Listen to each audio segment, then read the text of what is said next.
आकाशवाणी नागपूर हेमांगी कुलकर्णी आपल्याला ठळक बातम्या देत आहे. पंतप्रधान नरेंद्र मोदी यांच्या युक्रेन भेटीमुळे रशिया युक्रेन संघर्ष संपण्यास मदत होईल अशी आशा संयुक्त राष्ट्रांच्या सरचिटणीसांनी व्यक्त केली आहे.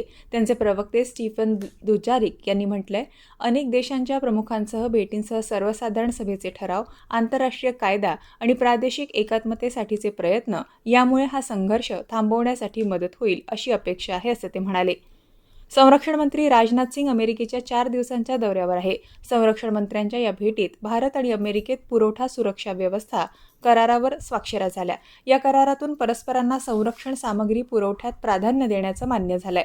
अमेरिकेबरोबर असा करार करणारा भारत हा 18वा देश आहे. नवे केंद्रीय गृहसचिव म्हणून IAS अधिकारी गोविंद मोहन यांनी आज कार्यभार हाती घेतला. यापूर्वी अजय कुमार भल्ला यांच्याकडे हा कार्यभार होता. काल ते निवृत्त झाल्यानं ही जबाबदारी 1989च्या तुकडीचे गोविंद मोहन यांच्यावर सोपवण्यात आली आहे. गोविंद मोहन या अगोदर सांस्कृतिक मंत्रालयाचे सचिव होते. केंद्रीय वाणिज्य आणि उद्योग मंत्री पियुष गोयल यांनी आज संजय गांधी राष्ट्रीय उद्यानात एक पेड मा के नाम मोहिमेअंतर्गत आज वृक्षारोपण केलं. तसंच केंद्रीय मंत्री पियुष गोयल यांनी बोरिवलीच्या संजय गांधी राष्ट्रीय उद्यानात पर्यटनाच्या दृष्टिकोनातून विविध उपक्रम विकसित करण्यासंबंधी बैठक घेतली.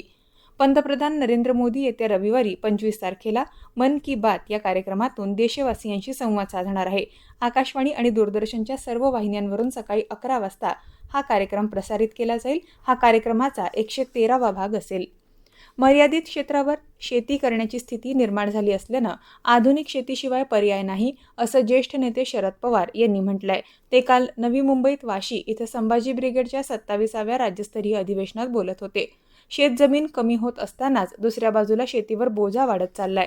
त्यामुळे यशस्वीरित्या शेती करायची असेल तर आधुनिकतेकडे दुर्लक्ष करून चालणार नाही. शेतीच्या क्षेत्रात संशोधन होत आहे, त्याचा आधार घेऊन उत्पादकता वाढवणं आणि शेती करत असताना त्याला जोड देणं आवश्यक आहे, असं ते म्हणाले.